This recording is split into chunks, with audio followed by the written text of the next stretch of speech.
some people say that the awareness or clear conscious, or how do you call it, consciousness, is on the rise, that more people are questioning the existing system. Happy birthday to you. Happy birthday to you. I see a lot of people waking up and I see people going deeper, but I also see people going the opposite direction. It's almost like they're going crazy now. They're losing their minds, which I still think is a wake-up call for them if they choose to answer it. You know, it's not something that we can do. I don't see the kind of awakening that I would like to see.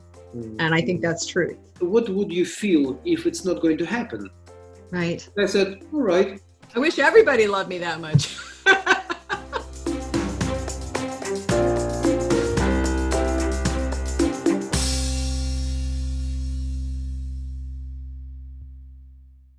Oh, this is attack. Oh, hi, beautiful girls. How are you? They're so beautiful. Ага. Oh, so скажи hi. Скажи Lisa. Hi. Hi. Скажи, что Daria had a birthday.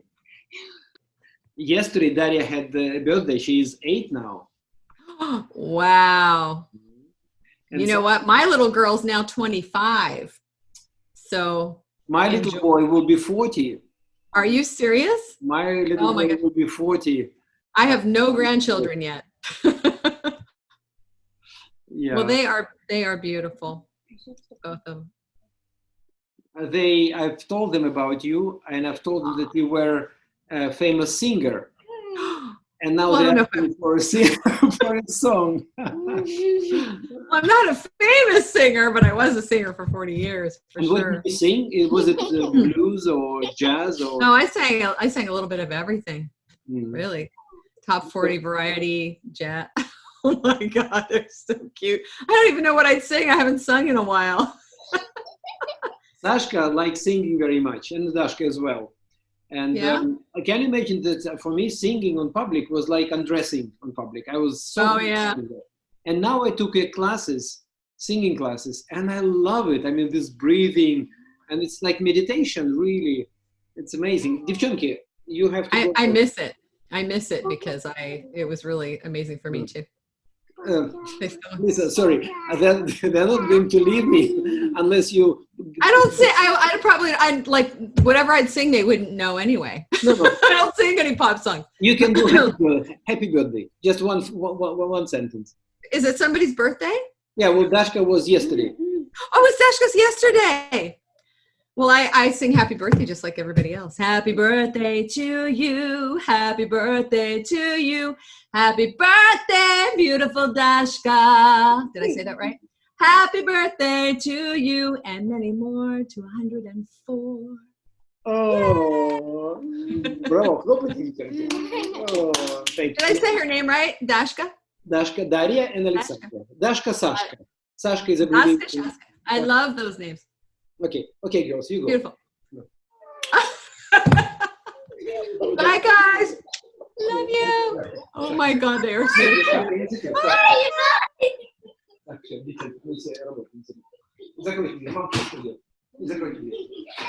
I wish everybody loved me that much. So tell me, that's one thing which I would like to ask you. I mean, you have so many different hats. I mean, I saw that you are author and you are TV host and presenter, and then you are mindset strategist. Yes. So teacher, what mindset strategist, can you explain what is it? Because to be honest, I've never came across to anyone who would call themselves mindset strategist. Well, part of it is that I am so sick of hearing people that are, life coaches. It's just such a term, it doesn't say anything. And my show, Mindset Reset, is really about shifting people's perspectives. And so that's what I really do. And now I'm actually moving into another aspect, and that is a wellness strategist, because, Joe and I are doing a healing course, a very deep one. And between the two of us, with my experience, there are so many things and so many perspectives and so many things you can do to shift the way you're feeling. It's a choice and you have to take action, but people aren't aware. And so we are literally documenting all of that. And that's what I'm here to do, to really shift people's mindsets out of the pits and get them to see it in a different light. if they so choose. So basically that's, you know, and I do a lot of other things too, but mindset is so important. I mean, I think it's the number one thing that really saves you. I mean, when you think about Gandhi sitting in prison, and you think about all these people in, you know, prison camps and the Holocaust and stuff, and there are people that had joy. There are people that, you know, survived these things and they were thriving. It's like, how do people do that in the midst of the worst challenges ever? So it really is a mindset shift. Yes, and in fact, it's interesting that you meet people who came through terrible things, and a lot of times they're saying it was the best time of their life. Yes, yes, great, right? Some people say that the awareness or clear conscious, or how do you call it, consciousness, is on the rise, that more people are questioning the existing system, more people. What do you feel? Because you're probably rubbing shoulders with more of these people than myself. So is it really on the rise, or there are just pockets of them? I think there are pockets. I mean, a lot of people who are religious think this is the end of the end times, whatever they want to call it. I'm not obviously religious, but I hang out with a lot of spiritual people, but, you know, being the public eye, you're also dealing with people from every, you know, genre, religion, whatever. And I see a lot of people waking up, and I see people going deeper, but I also see people going the opposite direction. It's almost like they're going crazy now. They're losing their minds, which I still think is a wake-up call for them if they choose to answer it. You know, it's not something that we can do. So I don't see the kind of awakening that I would like to see. And I think that's truth. But again, I think that people have to be shaken up and taken out of their comfort zones to the extreme. And this is one of them. You know, people are committing suicide. Lots of things are happening. And again, some people are leaving the planet. It's all an individual choice. So, you know, we pray for world peace and all that, but it's like, you know, we think that if we're spiritual, everything's just gonna, you know, it's not that. I mean, chaos leads to change. And that's just the way it's always been. So I think we need to be shaken up a lot more before. It's interesting because there are a lot of sort of lip service when a lot of people say elsewhere for, you know, this and that, but when it comes actually to diminishing your consumption or maybe moving out of your comfort zone, usually, not usually, but once I was attending some seminar, and the guy called someone from the audience, and he said, what are your goals and dreams? And said, well, I think it's something like world peace. You know, world peace is wonderful. Right. Now, what would you feel if it's not going to happen? Right. I said, all right. And then he said, then it's not your dream, because your dream must make you cry if it's not going to feel. And it's like, all right. So it was a lot of stuff, which is like, now what I read, because I'm not that spiritual myself, but I definitely know that there are things which should be improved and make better. And if we don't really learn out of this experience, I think we're doomed, because I really feel that we're going somewhere. I mean, this Amazonian and the factories and, you know, this terrible thing happening to the planet. And for what? For just bloody profits. And all these billionaires, guys. I mean, they are earning billions and zillions, and I'm not saying that they have to be, you know, to give away their wealth. Right. But they must be united in terms of making the world better. So we do. And how that happens, I don't know. Like I said, with these confrontations I've had with people, you know, I'll say a few words, but when I notice that they're really in resistance and they're angry, then I'll step away, because it's like, I don't want to be in that energy. And it's funny that you brought this up, because the other day I just did a video on this, that a lot of these people say that if you're spiritual or you're trying to pray for world peace or whatever, you're trying to look at this in with a divine conspiracy, that you're ignorant, that you are uninformed, that you don't know there are all these conspiracy theories going around, you know, about the government and all that. And they very well may be true, because there's a lot of stuff that goes on we don't know about. But again, it's not burying your head in the sand. It's like, what do you choose to get involved in? Where do you want your energy to go? Be a part of the solution instead of part of the problem. That's what people don't understand. And so people really need to choose, you know, wisely. And I think right now, we were just talking about authenticity. I think now more than ever is a time for people to really be authentic. Like, I'm a light worker. I'm an incredible sensitive empath, and my whole life has been very difficult. And I always hated that I was intuitive, because people always looked at me like I was some woo-woo weirdo, right? And now I'm like, we signed up, I believe we signed up to be here now in this time. You know, where it's going, I don't know. We're just all along for the ride. But it's like, don't give up who you are. Don't give up your individuality. Don't give up your dreams or your ways of being, because people are angry and want you to move, you know, come along with them. So that's when you have to really stand strong in who you are. That's what happened to me yesterday. You know, as before, when I'd get into confrontations, you know, years ago, I'd disappear, or I'd be angry, or I'd feel less than, or whatever. And now it's kind of like, no, wait, you get to be you and I get to be me. I get to do what I'm here to do. So there are so many good things coming from it. Interesting things, but good things. Right. Well, anyway, so I think really hope so much that it's not a game anymore. I mean, because it's not a game. Are dying, and it's not just publicity, and it's not just, it's right. It's serious stuff happening. It is serious stuff, but we're all in it together, so we'll see where it goes. What else can we do? You know, that's why I love what you're doing. I love what, you know, Joe and I are doing. We're just trying to rearrange things. I think one of the writers, I think his name was Brupo, I might be mistaken, he said that you sort of plow your own plot of land. Right. I mean, right. That's what you can do. You cannot, you know, do things which you cannot change, and you cannot do things, and you cannot influence things which you cannot control, etc. Do what it's in your garden, sort of. Right. I love that. And I feel that's what really, I mean, what can I do? I have people I know, I have my audience, I have people who like me, I have some, you know, experience in the past, and so I'm going to use it, you know, for the cause which I feel is right. So yeah, I think that's perfect. We're all trying to figure, you know, feel our way. I mean, business is not as usual. Things have changed. People are not spending money. You know, so how can you be of support to people and still make a living? And I think that all remains to be seen. But I love that people are getting inventive and creative. So I love what you're doing. Well, it's not, I mean, a lot of people doing the same thing, but thank you very much. But you're you. I'm me. Tell me about your last book. I mean, which This one? Yes. Well, my last book, I love it because, you know, it was really channeled while my mom was dying. And when I went back and I hadn't read it for a long time, and then I went back not too long ago, and I was like, wow, this is good stuff.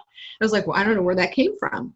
And I put almost too much in there, and then I have a workbook that, you know, with just the processes. But it's funny because things have shifted so much for me. When I wrote the book, I was in this miracle space of just love, incredible love, taking care of my mom, and Joe was helping me write my book, and just all these things were falling in my lap, my show, and I was just so high. I would feel connected to the divine all the time. It was just this strange place where I wish I could stay. And then, of course, I relocated, and, you know, mom died, and and then Joe and I, you know, decided to be in a relationship, and then he's been going through this horrific divorce, and then I got sick, and all these things came crashing down that were unexpected. I'm telling people in this book, you can get to your miracle space, which you can, and I believe we're always in a miracle space because everything is a miracle, no matter whether it's good or bad. But my whole perspective changed. It's kind of like you can be in the miracle space, but it doesn't mean it's always beautiful and loving and this beautiful, wonderful ride, right? Life happens.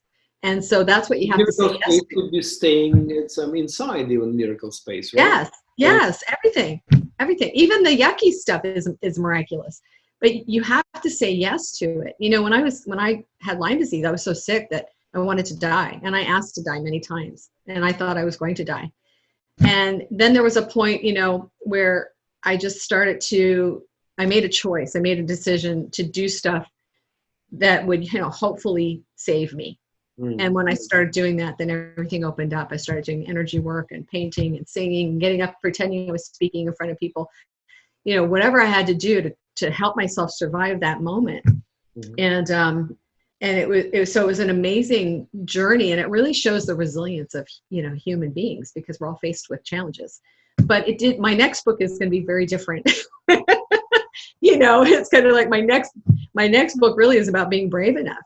Because it's not about being brave enough all the time. It's about one step at a time, one day at a time, one moment at a time. That's all you need. And this is awesome, and I love it.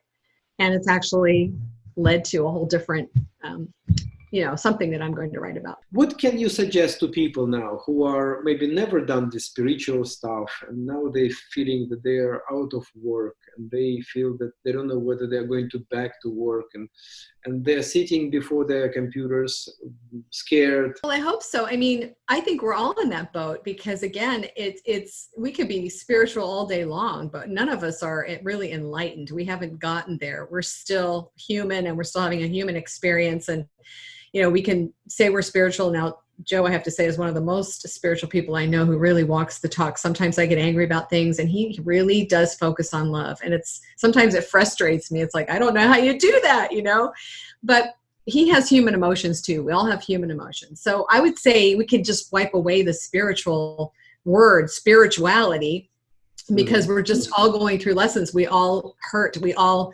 I've been sick all year and it wiped out my finances. And yet I'm trying to stay in a space of being hopeful, knowing that, anything can change in an instant. Anything can change in a moment. But in reality, what I want people to know is you have to really be on top of this.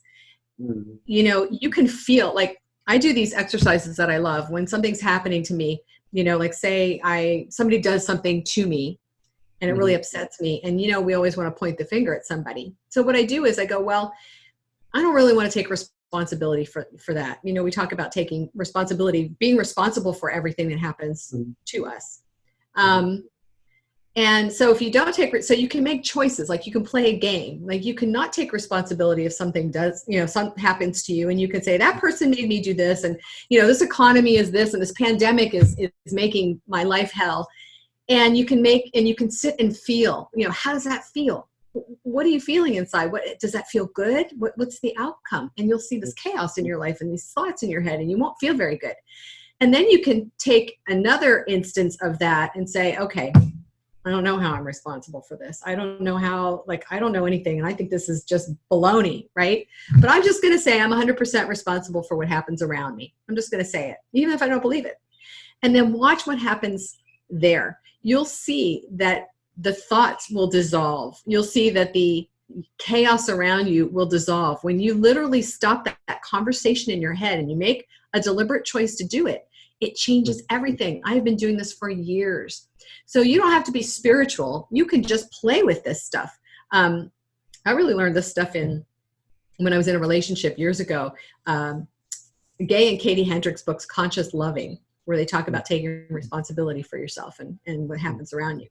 And so people really just need to wake up to the fact that they're powerful. It doesn't matter if they're spiritual. They don't have to be spiritual at all, but they just have to tap into this, stop the chatter, make better choices, play the game and experiment and see what the outcomes are, and start, gaining your power back. That's where your power lies. And, so again, I think I think we're all spiritual. We're all spiritual beings anyway. And this whole experience is all spirituality. So I think that terminology scares a lot of people off.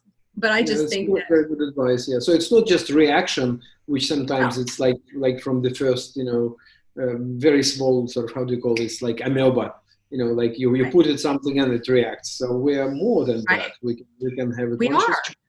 Yes. Right. Yes, we have everything within us that we need. And I know that. I've lived it. And I've had some ugly moments through Lyme disease. Like I said, I wanted to die. I thought God had left me. I felt like I was completely unsupported from the other side. I went through the dark night of the soul. But I really believe that it makes us stronger if we're able to rise to it. Now, if I was gonna die, then I was gonna die. If it was my day, I would have gone. But it's not. It was given to me as a lesson. That's the thing, that's my message. Is that life is happening for us. I had breast cancer, lost my house to fire, I was gang raped. I've had so many things happen, right? And when I was a victim, it didn't feel very good. But then I woke up and I'm like, I looked at all the things that happened that were good for me. All the, I've had so many angel experiences that are crazy too. Like I'm driving down the street and all of a sudden the wheel turns to the left. And I didn't do it. And all of a sudden up ahead, I find out there's an accident that if I would have been in it, I probably would have been killed. There's so many experiences that we have all the time.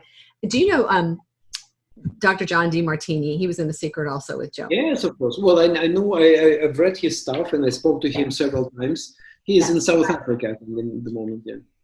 Well, I worked with him one-on-one in LA, just like 2 years ago.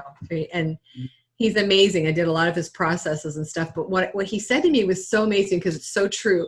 You know, there's this polarity that exists. And he said, you know, whenever something happens that seems bad in your life, like a bad person comes in or a bad situation, he said, there has to be a good situation that comes in or a good person. There has to be that polarity. There has to be the negative and the positive charge. You have to look for that. You get to look for that. And most of us, it's just really, so I love these messages because it's really just about you becoming more aware of what's going on and what your choices are every day. And they're the same for somebody who's spiritual and non-spiritual. It's just, we get to make a choice. So that's what's so amazing about this journey. You know, it's as hard as it is sometimes, it's still filled with amazing things and, you know, enlightening things, miraculous things, loving things. Yeah, there's a lot of junk in the world too, but if you look there all the time, that's what you're going to get. And that's, you know, because that's what you see. So wonderful. So that's why I understand now more what you do and your yourself as a personality. I mean, it's really amazing. And yeah, and I think you're a wonderful couple together with Joe. Oh, thank you. Well, the more we talk about it, the more excited I get about it because I get very emotional just because I have had a really hard life, but I've also had a really amazing life. I mean, look who I ended up with. I mean, 61 years. It took me 59 years to find the love of my life, who I wasn't looking for because I had given up after all the divorces and the abuse and all that, you know. And don't you feel that it's just beginning? Do you feel that it's just beginning? Yeah, just Spirit listened and grow. And then all the work that you do, you see, because like, I mean, I couldn't have attracted Joe into my life if I hadn't done the work. And I'm not perfect and I have a lot more work to do. But I mean, you start seeing that it's real. And sometimes it takes a really long time. I mean, almost 60 years. I thought I would never find love, you know, ever. And I'm talking about real love, unconditional love, you know, that support where somebody sees you and accepts you for who you are, warts and all. So, yeah, I think I'm really just here to inspire, encourage people to keep walking. I mean, just keep going one step at a time. It's so important. It's amazing. Well, and again, you know, people also are mirrors of us, and they're also our teachers. I mean, I figured that guy the other day was just a teacher. And so what I tried to do is I did some Ho'oponopono. I gave gratitude and I just let him go because, you know, we all have also control issues. And we cannot control. It's funny, Joe and I were talking about that too the other day. It was like, we talk about being able to create our own lives, right? Which we can to a certain degree. But there's this aspect, this divine aspect that we have no control over. We have no control over the day we're going to pass. You know, we have no control over this pandemic. I don't think we asked for it, but we're here now. So we have to, you know, this is the other thing I talk about that I've talked about forever. And this is, you know, surrendering, you know, giving into that greater power, because if you're holding on like this all the time, you're going to end up sick and stressed. So there's just so many lessons, so much good stuff. I'm really getting back into Eckhart Tolle's stuff again, back to the power of now and a new earth, because years ago that made a huge difference for me. But that's what we really need to do now. Practice moment to moment, you know, present awareness. Because in reality, I hate to say it to people because they don't like to hear it, but this moment is all we have. I always laugh when I do videos and stuff. I'm like, I could get off this call and drop dead. I mean, nobody knows, right? So we just need to go back to the simple stuff. We really do. And I'm hoping that this venue and relationship should play the most important role, probably. Yeah, right. Relations with nature, with the people, with each other. Yeah. Yes, with nature that's and each so other. important too. Yeah. Yes, so many lessons. It's so rich. It really is. But anyway, I look forward to your channel. Make sure you let us know when it's coming out so we can promote it. And it'll be fun to watch all the episodes. And then let me know what you need. If you need a picture or bio, whatever you need from me, just let me know. Email me. Yes, I would appreciate some pictures, I think, because that makes definitely my channel more attractive. Yeah. Oh, yeah, just whatever you need, I'm here. And Joe too. And yeah, let's touch base. I love talking to you. You're such an amazing, beautiful, warm man. And I look forward to, like I said, I mean, here I was all excited because we were coming to Europe again. And well, now we'll see. But I know at some point we'll see you again. I just don't know when. But I'm looking forward to it. I'm glad that we got a chance to meet finally. Thank you. I want to give you a hug. But, me too. Okay, take care. Stay safe. All right. Talk to you soon. Bye. Bye.